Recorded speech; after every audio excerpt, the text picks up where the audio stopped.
Are we going to start now?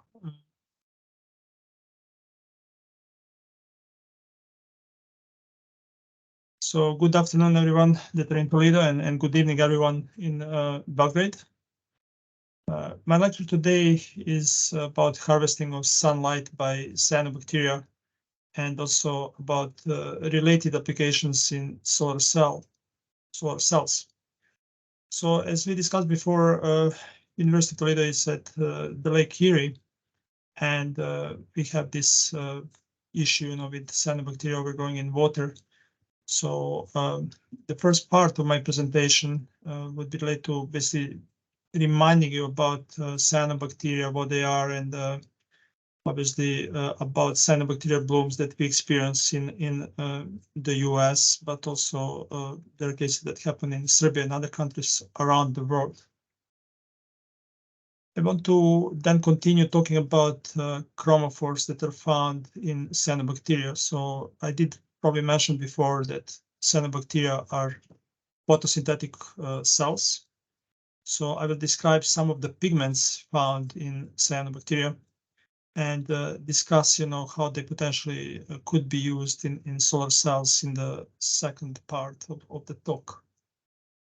So let me start first with discussion about cyanobacteria as photosynthetic cells.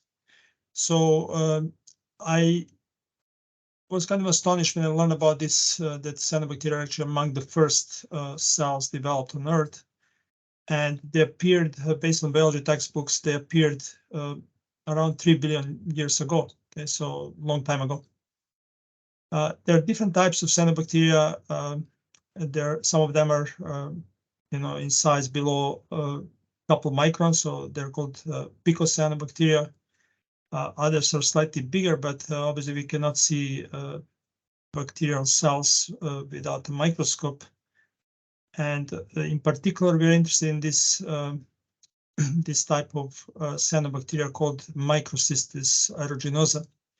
And the reason why we're interested in this particular species of Microcystis is that it's usually prevalent in Lake Erie. So I will show a microscope image, but those cells are approximately 5 micron in diameter. They also make colonies, so we know that water becomes green because there are obviously many cyanobacteria that, in addition, climb together, and they kind of tend to, instead of being, isolated, individual cells tend to make colonies. So the reason why Lake Erie and many other lakes in the world experience cyanohabs, and also it happens in rivers as well, is mostly the availability of nutrients and sunlight. So it makes sense. There's photosynthetic cells, so it makes sense that they will obviously need sunlight to grow and propagate. In Lake Erie, generally they happen during summer or in early fall, and basically there are many nutrients that come from basically as water run off of the fields. It brings some of the fertilizers or other substances into nearby rivers. In Toledo, we have this big river called Mummy River that brings nutrients into Lake Erie. Western Lake Erie is pretty shallow, okay, especially the shallowest of all Great Lakes. And sunlight warms the water, and also sunlight is needed for photosynthesis. So cyanobacteria make what is called cyanobacterial harmful algal blooms, or cyanohabs. So I will remind you that the water that we see basically in this type of during the hubs is all green, okay, and it's green because obviously we have pigments in cyanobacteria such as chlorophyll that make cyanobacteria being green. And here's the picture of my student who collected samples sometimes during summer a few years back.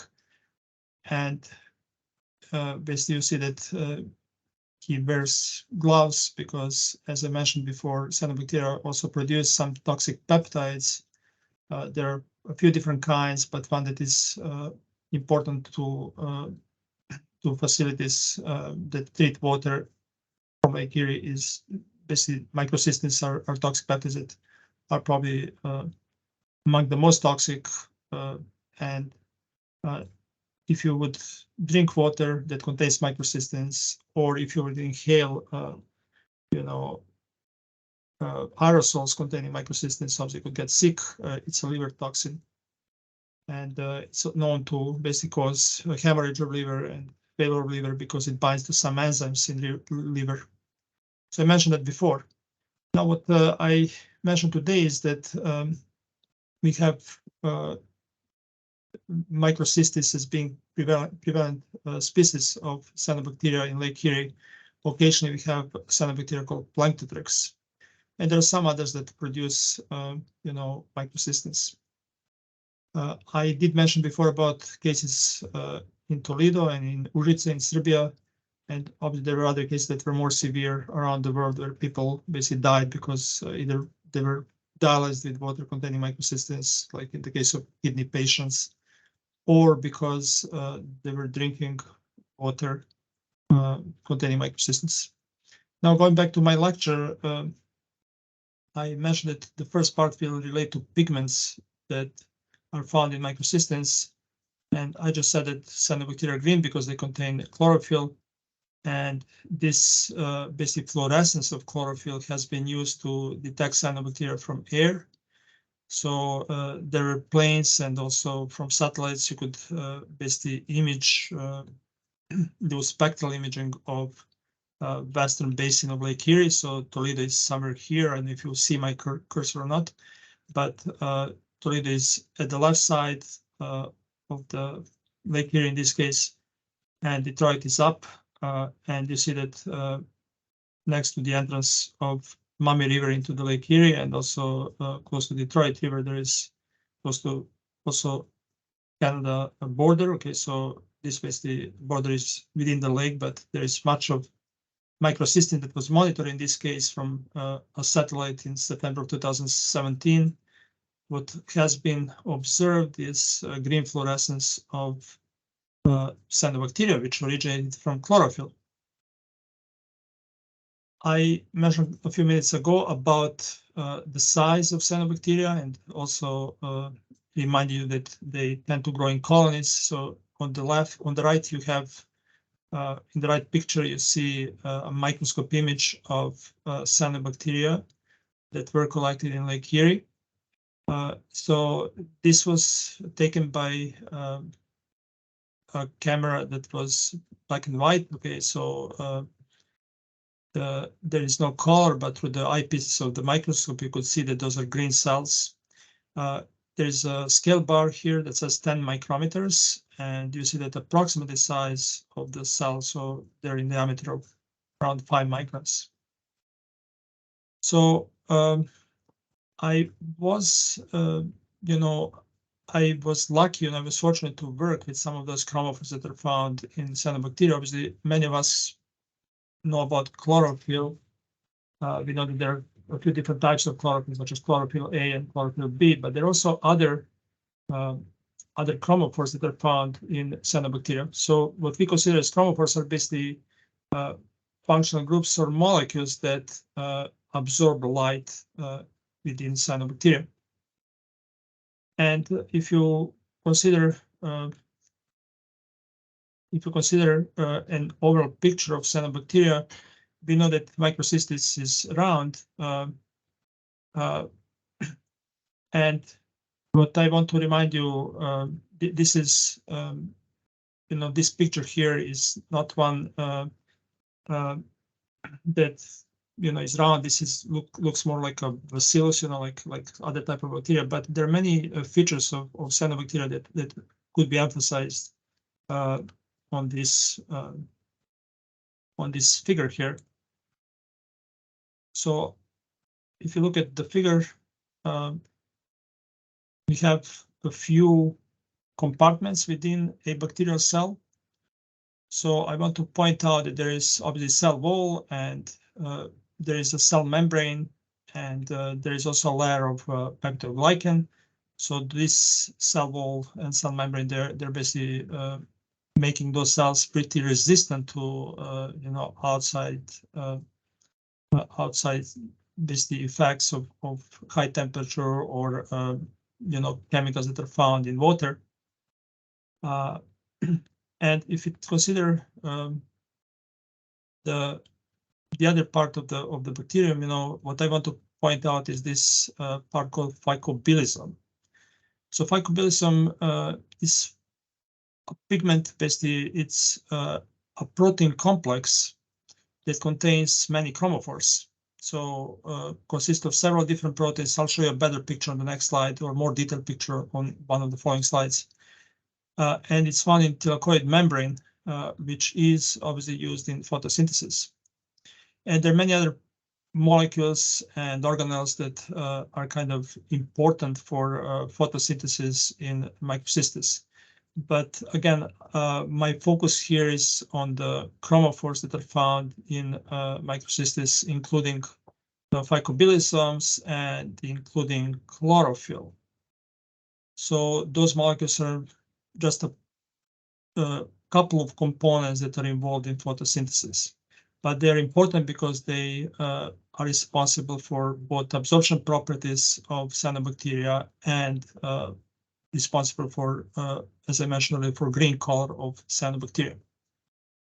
So if you look at the following slides, basically the following slide shows how cyanobacteria absorb light.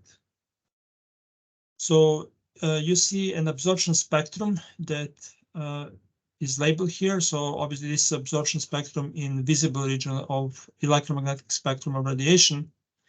On the y-axis, you see absorbance. Okay, so it says light absorption, which is scaled up to absorbance value of 1. And at the bottom, you see the wavelength scale in nanometers, and also you see the color-coded wavelength scale. So what most of you already know is that those colors basically go from red, which is having the longest wavelength and obviously has the lowest energy, and go down to toward obviously violet color, which is at the bottom of this wavelength scale, which would obviously have the highest energy. So when I teach spectroscopy to students, I tell them, okay, you could always remember this as an American name, Roy G. Biv. So red, orange, yellow, green, blue, indigo, violet. So these are color of the spectrum. Now going back to the absorption spectrum of cyanobacteria, we see absorption peaks. Basically, if you look at some of them correspond to chlorophyll, so chlorophyll absorbs much of the light in blue and also red region of the electromagnetic spectrum. And there is a protein called phycocyanin that absorb light, in part of the red and orange part of the spectrum. And basic combination of those two pigments helps cyanobacteria absorbing both blue and red light, but also some other parts of the spectrum. So blue, indigo, and violet at the toward the left, and toward the longer wavelengths, we see peaks that are basically in the orange and red part of the absorption spectrum. And if you look at the cell culture, what you collect in Lake Erie water, you could also propagate in the lab. So if you grow those cells in the lab, they will obviously be green. You would need to provide nutrients and obviously light from the lamps in order to grow cyanobacteria in the lab.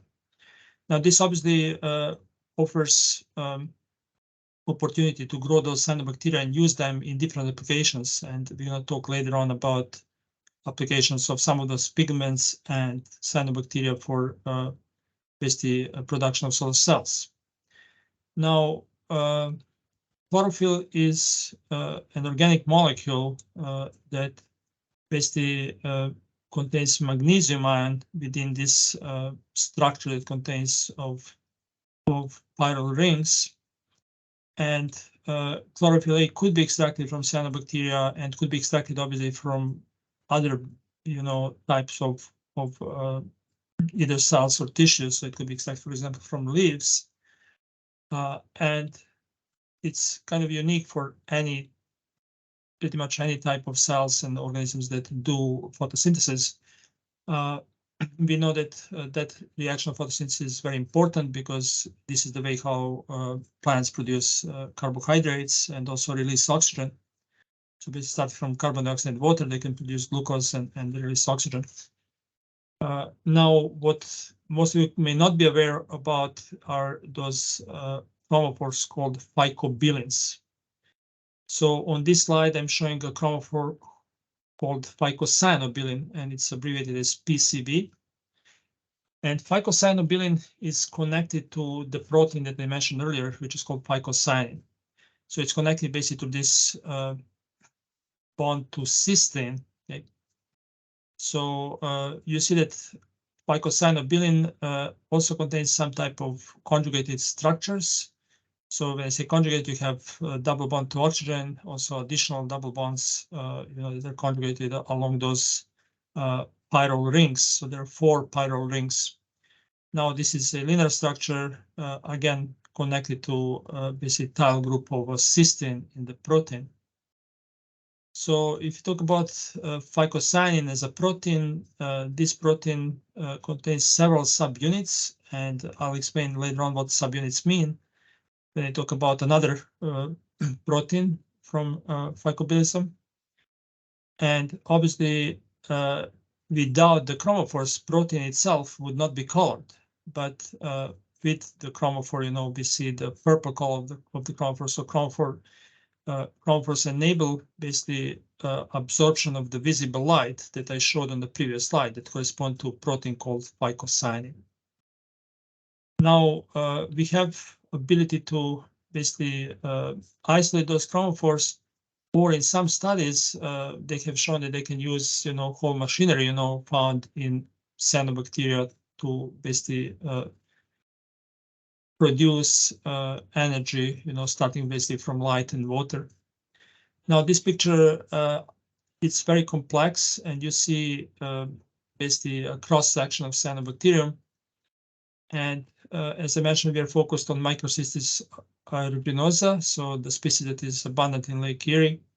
And if you look at this picture, there are many parts, but what I want you to focus on is basically phycobilism of Microcystis, which is shown to the left. So you see this structure where you have basically 6 rods coming out, in coming out of another pigment that is labeled here with AP. Okay, so these 6 rods basically contain phycocyanin protein, and you have this other molecule called allophycocyanin, and this is where basically absorption of a red part of the spectrum will happen. Okay.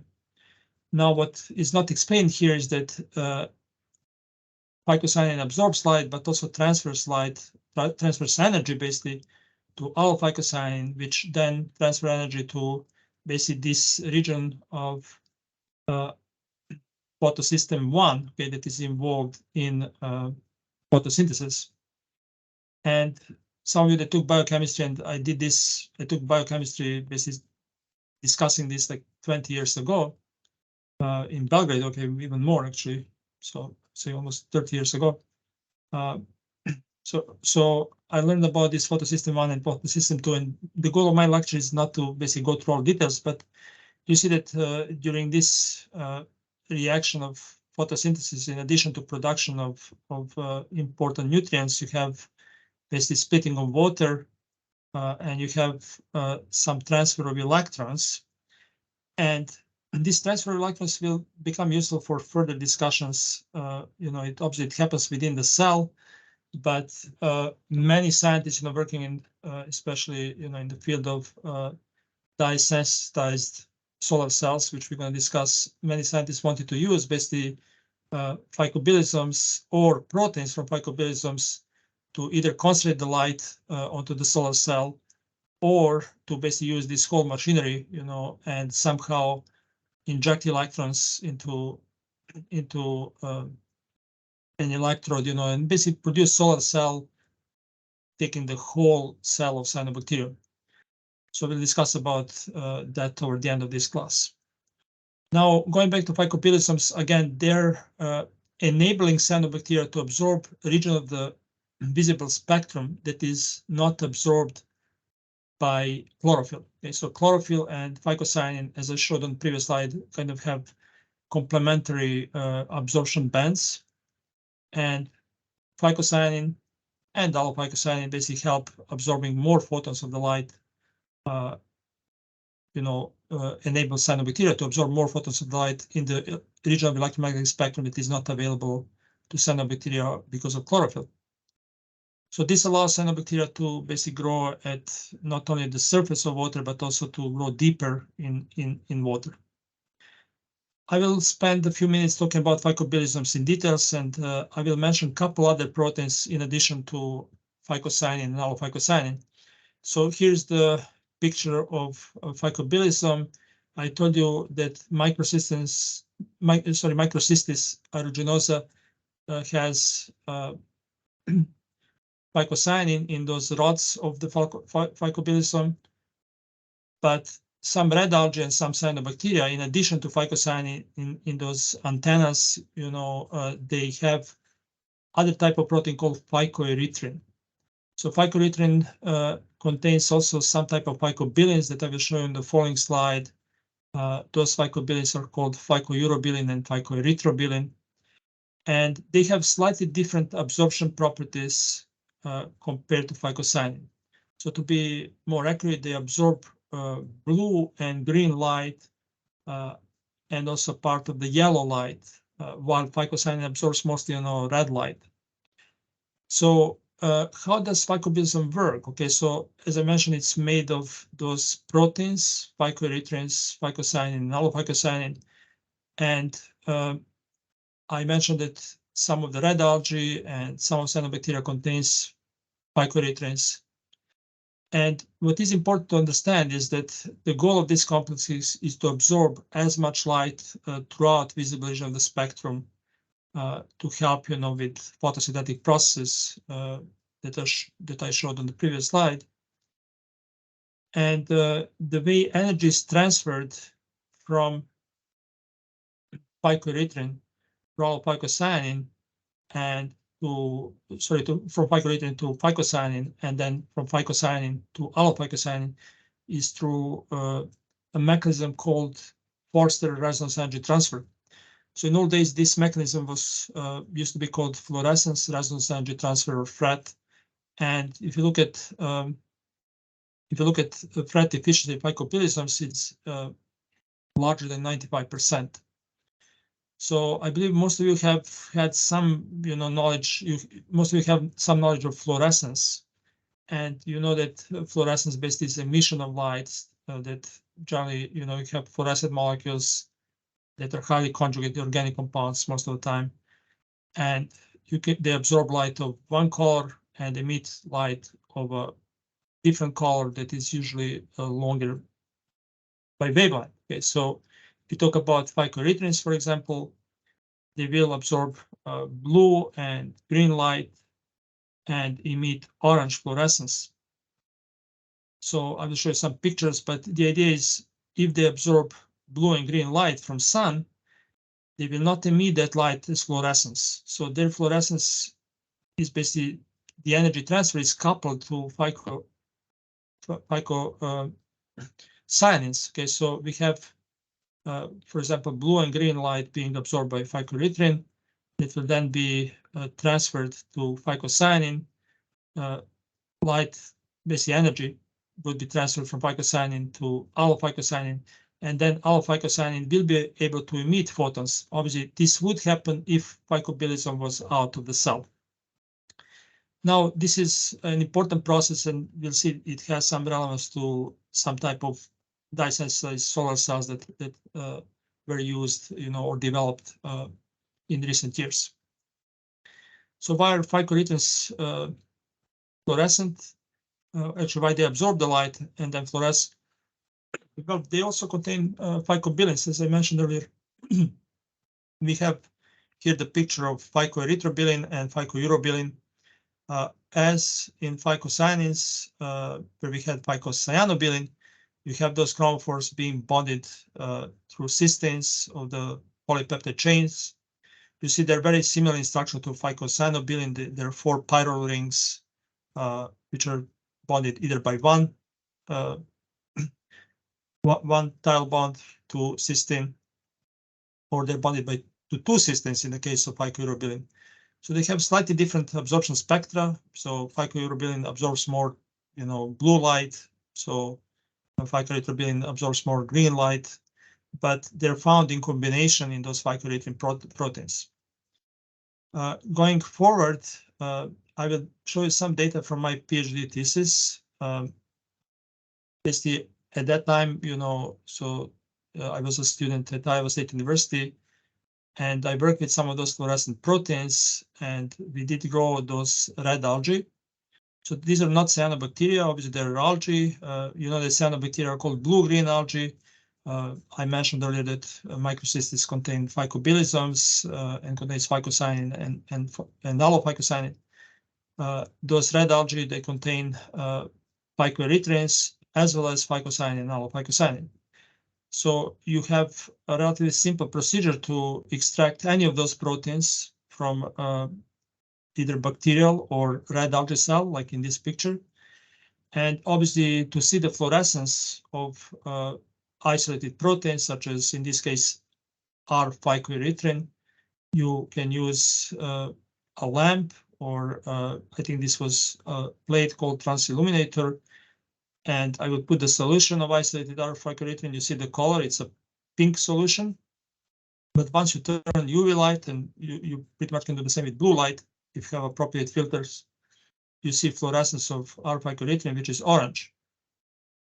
So you may ask why this happens, and you may ask why this protein is highly fluorescent. So you see quantum yield is 0.82, which means that if you have 100 photons that are absorbed by this protein, 82 of them would be emitted as fluorescence. So the reason why the protein is highly fluorescent is basically shown on this slide. So there is basically this is a protein consisting of multiple subunits, and there are many chromophores, including phycoerythrobilin and phycourobilin. So basically, the whole structure of the protein consists of 6 alpha subunits, 6 beta subunits, and 1 gamma subunit. And this is, something that has been found, by other scientists in 1980s. They found that this is the structure of the R-phycoerythrin from red algae that I was growing. And what I did for my graduate work, I did some spectroscopy and chromatography of those subunits coupled with mass spectrometry. And we were looking at basically fluorescent properties of each individual subunit. So as I mentioned, there are 3 different subunits. You could denature this protein, and basically those subunits are not connected by covalent bond. They're connected basically by non-covalent bonds, and they will dissociate into so-called complex will dissociate into subunits. So whole protein was basically present in phycobilisms of those red algae, and it has still fluorescent properties, even after denaturation. Okay, so each subunit contains either phycoerythrobilin or both of the chromophores, phycoerythrobilin or phycourobilin. So basically, each of those subunits is also fluorescent.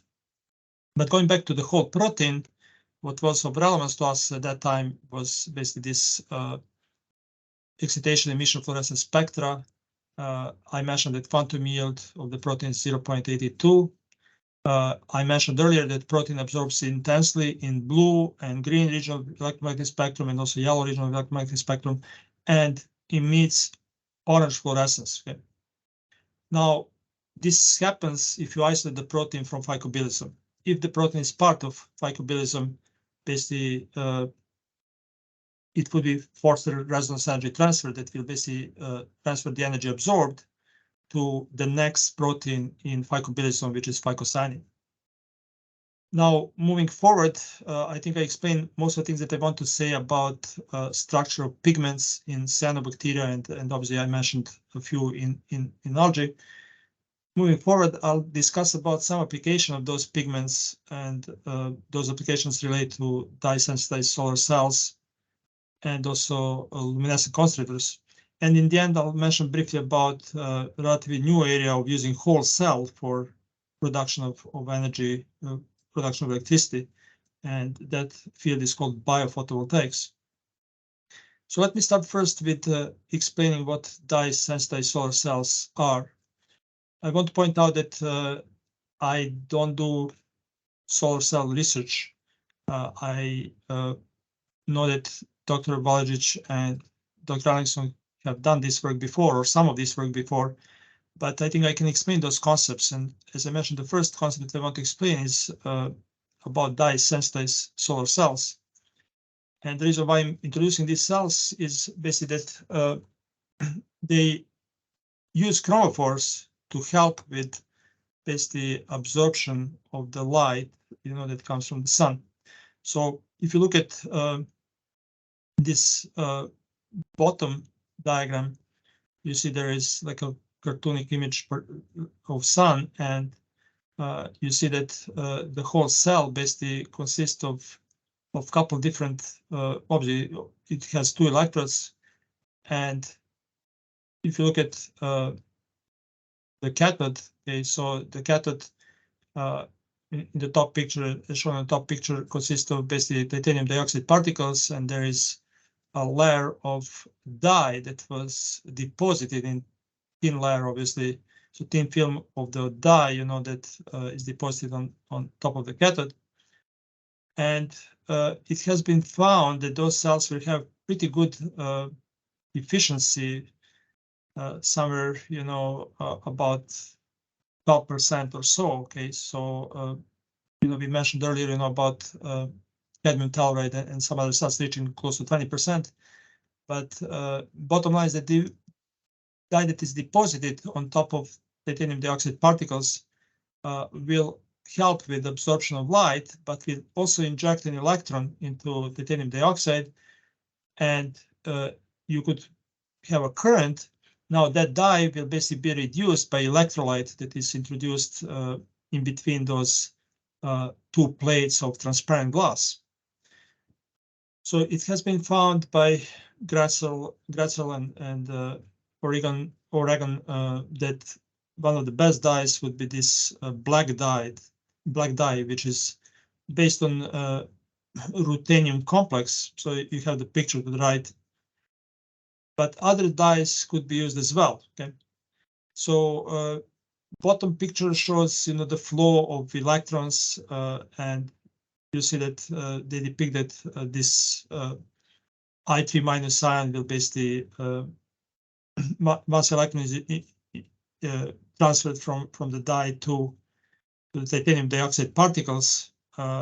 Obviously, that dye would need to be regenerated, and electrons from I3 minus electrolyte would basically be able to reestablish this process. So molecules of dye, which is this synthetic complex, will absorb light again, and you're going to have a cyclic process that will help generating electrons, and current will flow. So in this case, pigments serve as basically dyes to improve absorption of light by the solar cell. So this is why the cell is called dye-sensitized solar cell. Now, going back to what we discussed earlier, both chlorophyll and phycobilproteins, or chromophores from phycobilproteins called phycobilins, have been used to make dye-sensitized solar cells. Obviously, this idea of mimicking process in nature, to absorb more light in solar cells is not the new one. Chlorophyll has been used for a long time in this is a dye in dye-sensitized solar cells. More recently, there are phycoerythritins and chromophores found in phycoerythritins that have been used in dye-sensitized solar cells. Now, the whole cell, like one in the publication I showed, the recent publication. So here they have used the chromophores. Okay, so how do you get those chromophores? Well, I told you those chromophores are bound to phycobilproteins, so they could be extracted. So phycobilproteins could be extracted as I did from red algae. So they could be extracted from cyanobacteria. So you could get, for example, from microcystin, you could get phycocyanin. And then they could be deposited on titanium dioxide particles. You're going to have obviously electrodes, that are made of thin, transparent coating of a metal oxide, and you have glass plates, so everything would be enclosed in a sandwich. And both phycoerythrobilin, PEB, and phycourobilin, PUB, will serve basically as dyes to absorb as much light as possible. This cell has been made. Theoretical efficiency is close to 12%. Okay, so I didn't put the whole numbers. I think it was, around 11% or so. So this was theoretical efficiency that they have calculated in this paper, but experimentally they have found that efficiency of those cells is somewhere around 5%, so lower than for other type of gut cells that I mentioned earlier. Theoretically and practically, give efficiency of about 12%. So this is just one example how you could use both chlorophyll and phycobilins to basically make dye-sensitized solar cells. Now, the other example is slightly different. The other application that I found is slightly different. Here, in this paper published in 2009, phycobilisms have been used as luminescent solar concentrators. So this concept is a little bit different because in this case, phycobiliproteins improve absorption of light, but they're positioned outside of the photovoltaic cell. So you see the image from this paper that is labeled with A. You have photovoltaic cell. In this case, this was, I believe, gallium arsenide. Yeah, so gallium arsenide solar cell from a company.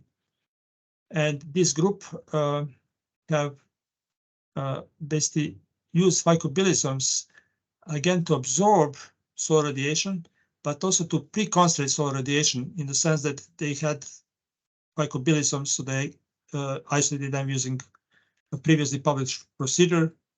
So they isolated them from red algae, and they enclose them into the gel. And then once the light is absorbed, we know that phycobilisms, once they're removed from the bacterial or red algae cells, they're going to start fluorescing. Okay? So in this case, they were removed, but because they were involved in the gel, to the process of total internal reflection, most of those photons that were absorbed were actually re-emitted and reflected from the edge of the slab gel. So those photons are at the longer wavelength because, as I mentioned, fluorescence is basically emission of light of the longer wavelength compared to absorption. And there is much less of self-absorption of those photons. So basically, in this case, this slab gel has acted as a light guide to basically bring more light onto the surface of a gallium arsenide solar cell. So if you look at the dimensions of those phycobilisms, they're kind of like nano, they have dimensions of nanometer. Okay, so 32 to 70 nanometers. You see here they're showing dimensions of the proteins. So whole phycobilism acts like a macromolecular complex, but also acts like a tiny nanomachine. Okay, so you have light absorbed again in red algae. You have phycoerythrins on top of the antennas. Then you have phycocyanin, and then energy is transferred from phycoerythrins to phycocyanids, and finally to allophycocyanin that emits the light of obviously longer wavelength than what is absorbed from sunlight. So if, for example, blue light is absorbed from the sun by phycoerythrins, red light would be emitted from allophycocyanin.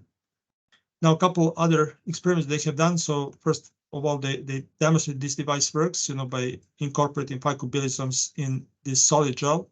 So this solid gel is similar to polyacrylamide gels that some of the students in my group use to separate proteins. So gel was made of acrylamide. In this case, phycobilisoms were extracted and incorporated into the gel.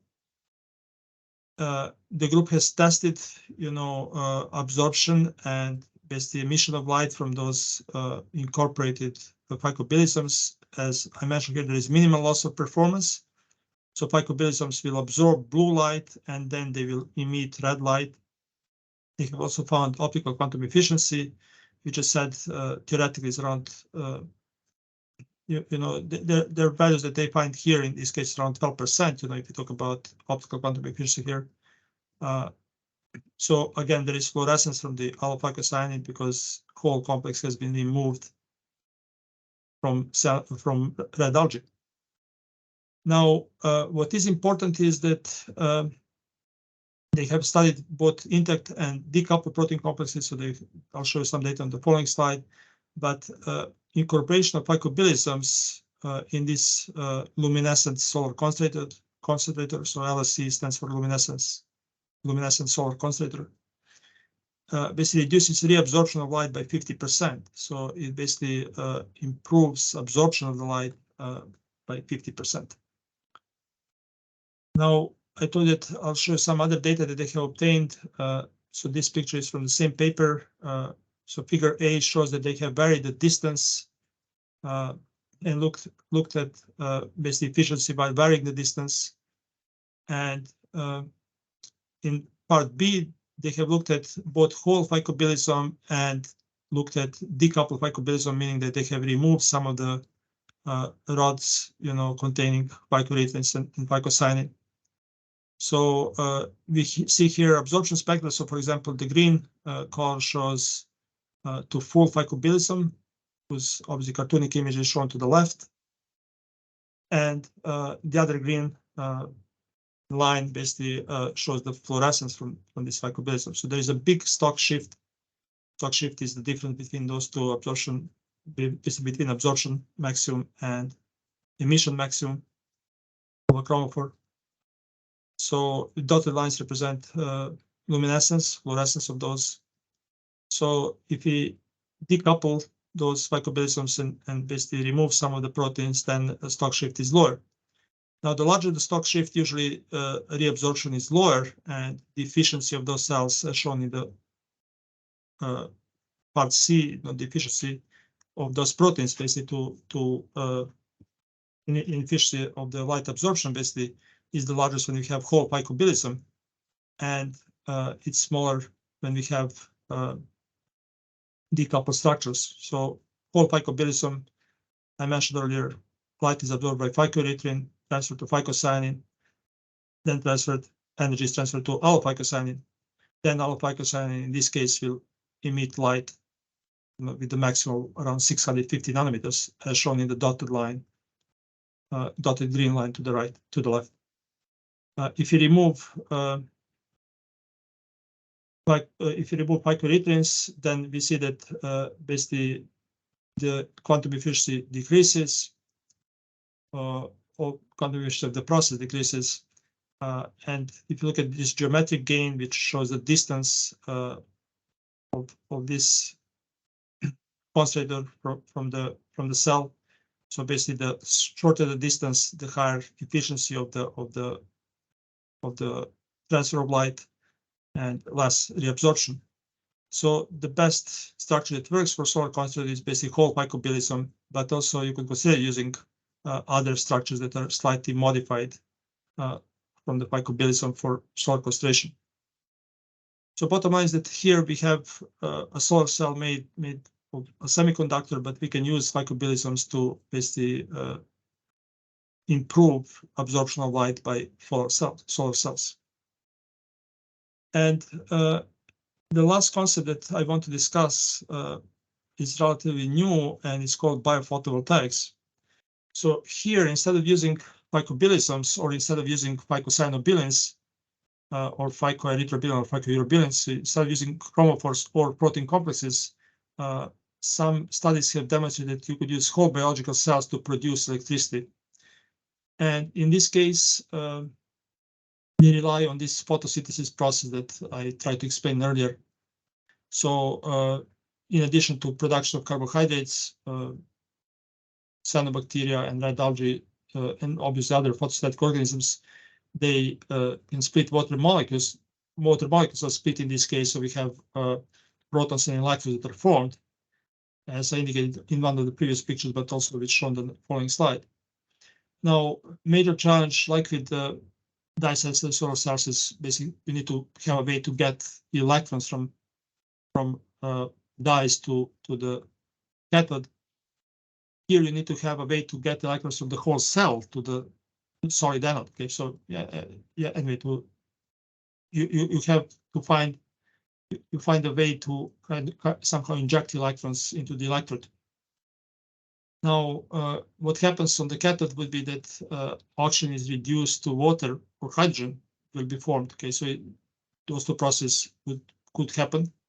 This is a process that would happen on the cathode, and I'll show the picture on the following slide. But one drawback of this technology so far is that efficiency is not as good as for dye-sensitive solar cells or other silicon-based solar cells or cadmium telluride. So it's somewhere in the range of around 5%. Again, this is a relatively new area, and the whole concept is basically described on this picture in the corner. So you have the cell that would be absorbed on the anode, and you will need to have a way to somehow transfer the charge, from anode to cathode, and you rely on the whole machinery, which would involve photosynthesis. I do have, picture here that, like to the left, you see the process that happened on the cathode. Okay, so you have basically protons that would be converted into molecular water. Okay, so as in cathode, it would be what would happen would be reduction. Okay, so you somehow need to be able to transfer this to have an electrolyte, basically to have this process within the cathode. Now on the anode, as I mentioned earlier, we're going to have the cells, and here we have the picture of the outer membrane and inner membrane of a cyanobacterial cell. So if you look at this picture in more detail, so there is photosystem 1 and photosystem 2, that I mentioned earlier.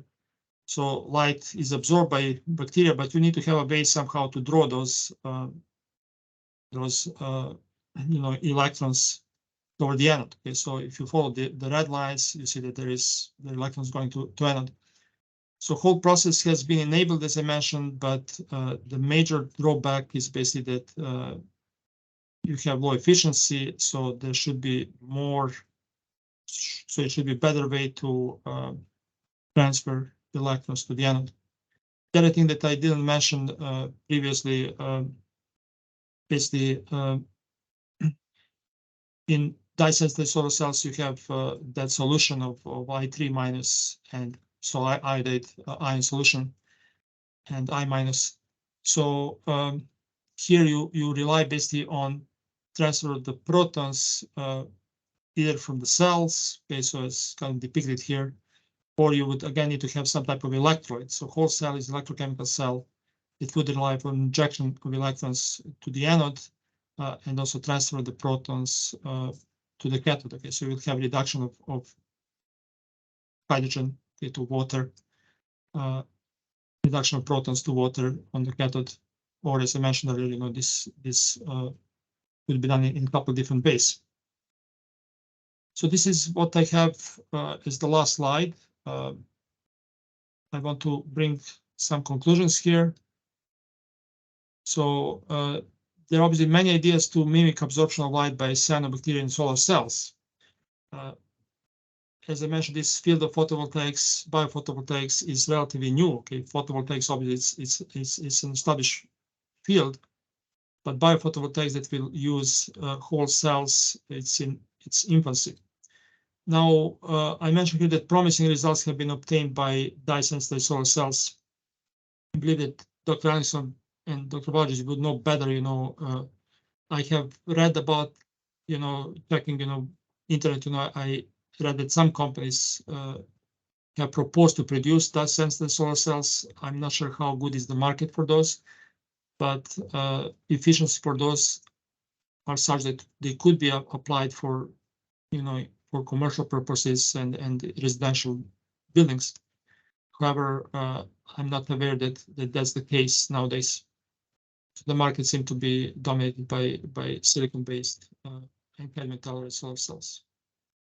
Now, obviously, when you have something that is just developing, this is opportunity for more research to be done to improve the efficiencies of both dye-sensitive solar cells and those biophotovoltaic type solar cells, and also improve efficiencies of luminescent solar concentrators. So this is the opportunity for us and others to, to contribute this field. So with this, I want to acknowledge people that helped me, with basically learning about some of those biomolecules that I discussed today. So as I mentioned, I worked with red algae and phycobilly proteins when I was graduate student at Iowa State University. I didn't discuss today, but I had an idea, before my research got involved so much in mass spectrometry. I had an idea of using phycobilly proteins to do energy transfer to nanoparticles, and I did collaborate with one of the colleagues in my department, and we published a really nice paper. And I actually did collaborate a little bit with Dr. Ellingson lab, so they did some time-resolved fluorescence spectroscopy measurement. So the whole idea was basically that energy could be absorbed by fluorescent proteins, but then transferred to silver and gold nanoparticles. Actually, the paper that we published was in Journal of Physical Chemistry, so kind of going back to my roots of being a physical chemist. So I learned much from colleagues at Iowa State University, from my graduate advisor and his group, and also collaborators at, who are now, a couple of them are still at Iowa State University, one of the professors at Arizona. I did learn much from Randy, about solar cells from his presentation, as well as from Ivana from her presentations. I do acknowledge my group and people that helped me with this, and also you guys that are online. So I hope there will be more discussion, because as I said, I never made any solar cell, or I never made also any dye-sensitive solar cells. So I believe that discussion will help us understanding this more. Finally, I want to help all scientists and agencies that kind of worked on those type of cells. So much of solar cell research has been done around the world, and want to thank U.S. Embassy in Belgrade for financial support of this project. So with that, I would be open for any question, and again, I hope this would be a discussion, that would teach us more about dye-sensitized solar cells. Thank you all, and I'm glad to answer any questions.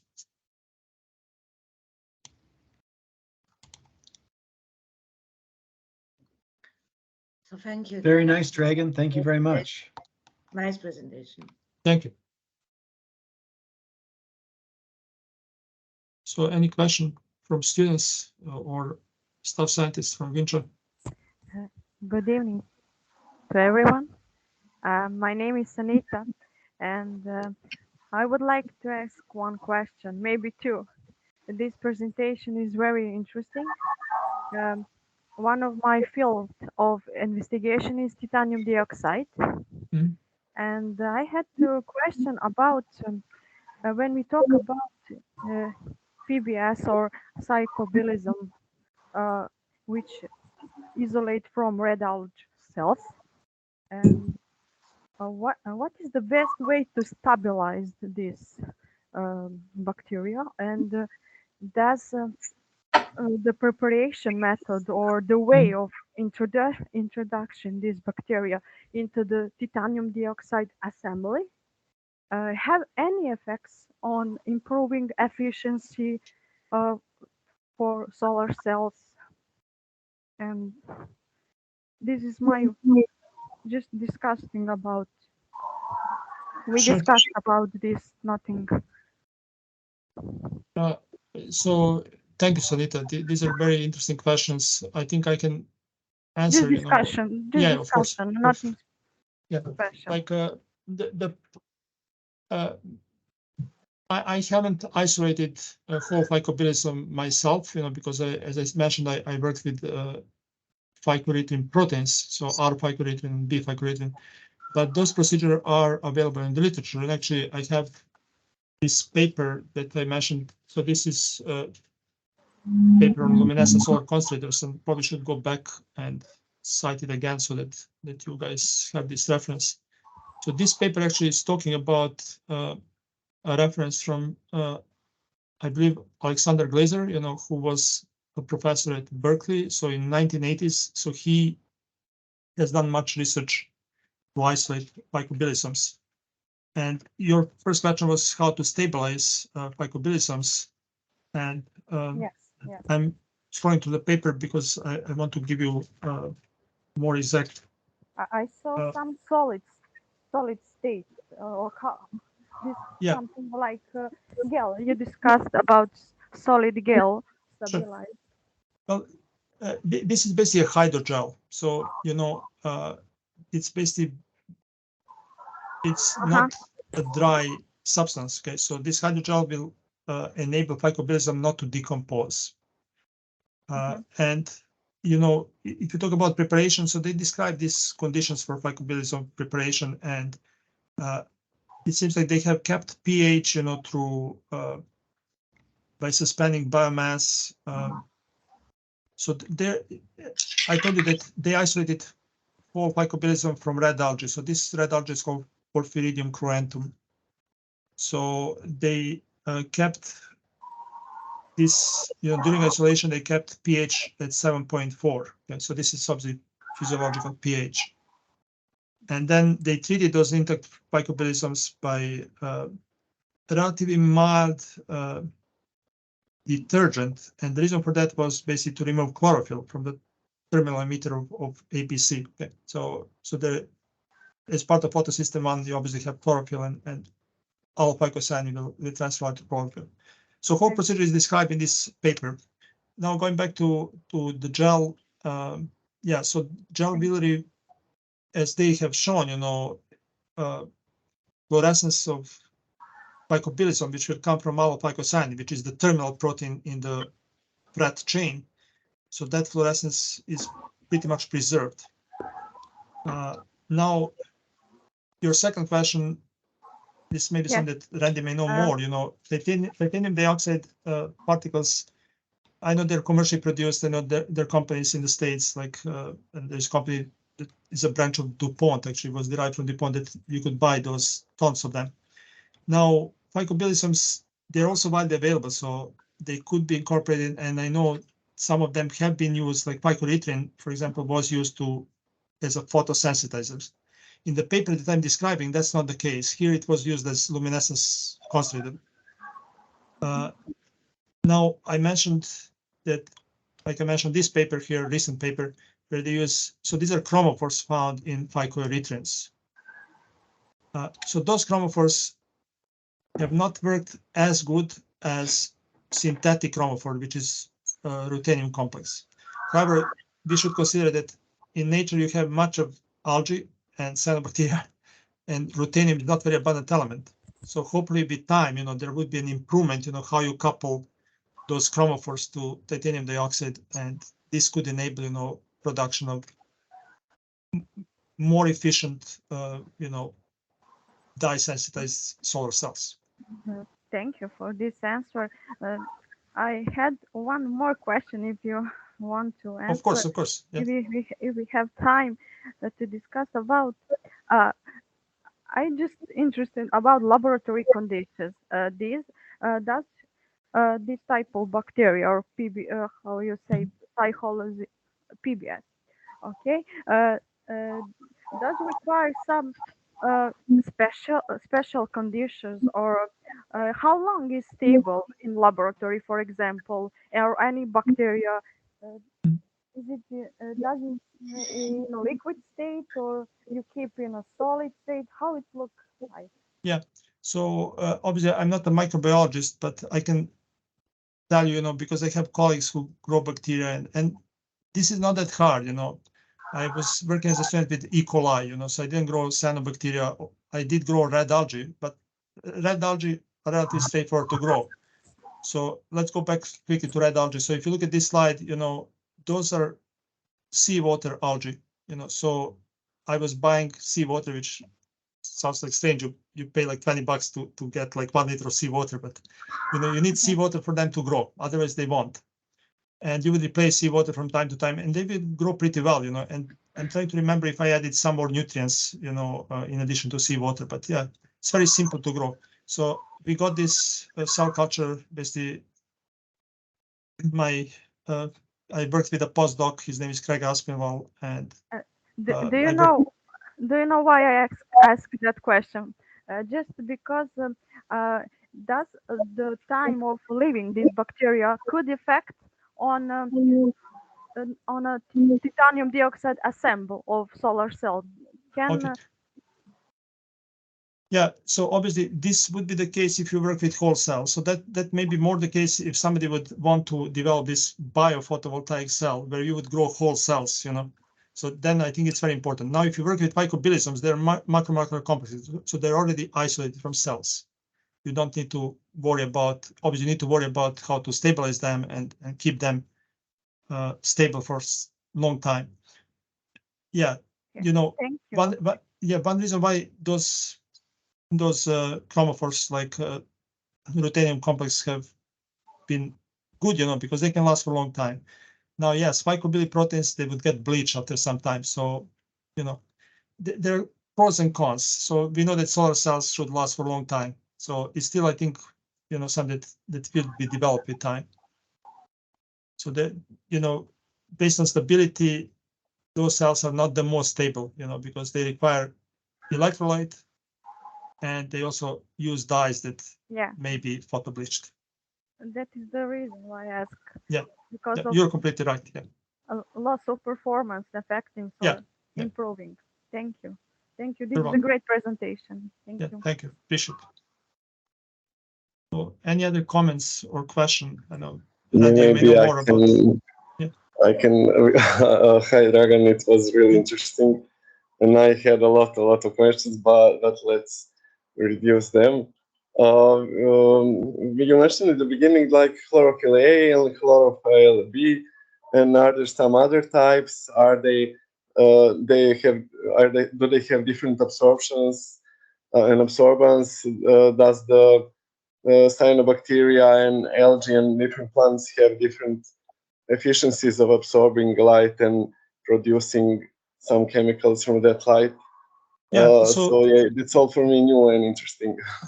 Yeah, I think I obviously I have here this book, handbook of cyanobacterial monitoring, and here they, in addition to those pigments, they have many other pigments. Okay, so with function that may not be that crucial. What we found, what I found by reading this book, for example, I showed this slide, and obviously the major absorption comes from chlorophyll A and phycocyanin. So we are talking about Microcystis aeruginosa. Now there's some, shoulders here which potentially come from other pigments, like you have carotenoids, as part of cyanobacteria. You have, some other molecules that would contribute, because as you know, absorption bands are very broad, so you cannot see maxima from all pigments that are found in bacteria, but there are dozens of them, so dozen more. So I mentioned carotenoids, so these will help as well with absorption of light. Yeah, I thought there is only one chlorophyll, and that's it in all algae, plants, and everything. But I'll be honest. I work with red algae, and I thought all cyanobacteria have phycoerythrins, but it seems like, I showed you this picture. Like Microcystis doesn't have phycoerythrin in the antennas; it has only phycocyanin. Do you maybe know, as I remember, maybe from elementary school, from biology, that you mentioned that the plants, like the efficiency of sun energy conversion is around 3%. So is it true? I don't know if I remember well. Yeah, and yeah. yeah, those like cells, you said theoretically 12, but in experimental 5. So it's still like better Yeah. than really in some plants. I actually read the same, what you just said, that the total efficiency of photosynthesis is like 3%. Now, we explore some processes that are much simpler than, I think, not in biophotovoltaics, but if you look at those systems like dye-sensitive solar cells, system is much simpler, in the sense of number of components that you have. So photosynthesis, in addition to production of carbohydrates, there are many other processes, like splitting of water and, other processes that. So I don't know the details, but yeah, I read the same, that efficiency is not 100%, like 3%. Yeah, then just one more thing. I'm sorry if it is too long, No, but this week I listened to a lecture where they told about those sewage water going into water bodies and then algae grow. The oxygen disappears from the water when they decompose, and they make some idea about solving this problem by growing some algae in that sewage water and producing biofuels from them. Yeah. But it was 7 or 8 years ago, the lecture, so I don't know, did something really happen in that field? Yeah, so, process of eutrophication that you mentioned, like you have hypoxia, because of those, cyanobacteria and algae, they overgrow. So this leads to, to fish dying, and it's a big problem, including Lake Erie. I think there's much of research being done to produce biofuels from biomass, obviously, to produce fuels from biomass. And at University of Toledo, when you visit, we have a faculty member in engineering, actually a couple of them. One of them, I think, retired in the meantime, but they're growing algae basically to produce fuels. Now, the type of algae that you need for that type of work, no, I forgot exactly because it's been like 10 years ago when I talked to this professor, and actually we tried to do something together with algae. So I forgot exactly which algae he was growing at that time, but I would say green algae mostly. So this whole concept is very useful because you can imagine not only producing biofuels, but you have many of biomolecules, and some of them have antibacterial and anti-cancer properties. So, you don't get only fuels, but you'll get, potentially pharmaceutical products. Yeah. And certainly you preserve the environment if you would be able to somehow decompose those cells, before they overgrow. So they're researching different directions, not only toward solar cells, which is, area that your group is studying and even in Randy is studying, but also toward producing new active substances and also identifying new substances that are produced by cyanobacteria and algae. So many possible ideas. Yeah. Yeah, thanks. You're welcome. Any other comments or question? Maybe I can just make some comments, not really a question, because you asked about the dye-sensitized solar cell and my experience. So the dye-sensitized solar cell, they are basically not stable, and it will be really difficult to be stable on the longer period until they don't replace that liquid electrolyte. I also work in a solar cell with the same electrolyte, which is quite good. So iodide, but it's quite aggressive, And we also try even in PEC, we basically made something from organic molecules, so just to be something like a holder for that electrolyte in a solar cell construction and that kind of stuff. But I also work with a group of Grätzel from Sweden. Switzerland. That's why I know details, lots of about the dye-sensitized solar cell. I mean, we cooperate for some other things because we wanted to measure with optics, with changes the light spectra, because I'm quite in that optics and the light in the last couple of years. And basically, the second problem in dye-sensitive solar cell is ruthenium dye, which is Yeah, not enormously abundant. expensive. And we, for instance, we use basically quite cheap. We extracted dyes from some plants, you know, for free completely. Yeah, And we even made some solar cell where we made a composite of semiconductor and dye, because you just you just make the broader, you know, area where basically can be absorption. So, and that was also working, but it was quite cheaper, you know, because ruthenium is stable, but it's really, really expensive. So that's something like a comment, you know, some of the problem concerning dye-sensitive solar cells. yeah, Thank agreed. you. Yeah, Thank you. and you know, there's this environmental issue, you know, like if you have, you know, toxic substances or you know, corrosive substances, you need to be able to dispose them. So it would be good to recycle, but I don't know if it's always possible. Now, on the other side, biomarkers that I discussed are very safe. You know, phycocyanin is, you know, used in food. You know, so Yes. on the other side, cyanobacteria are producing toxic chemicals as well. So there are many, you know, there are pros and cons in a way. Yeah. Any other question or comment?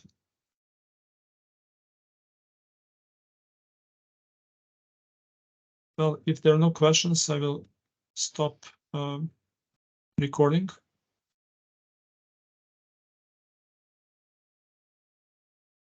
So I need to figure out how to do that first.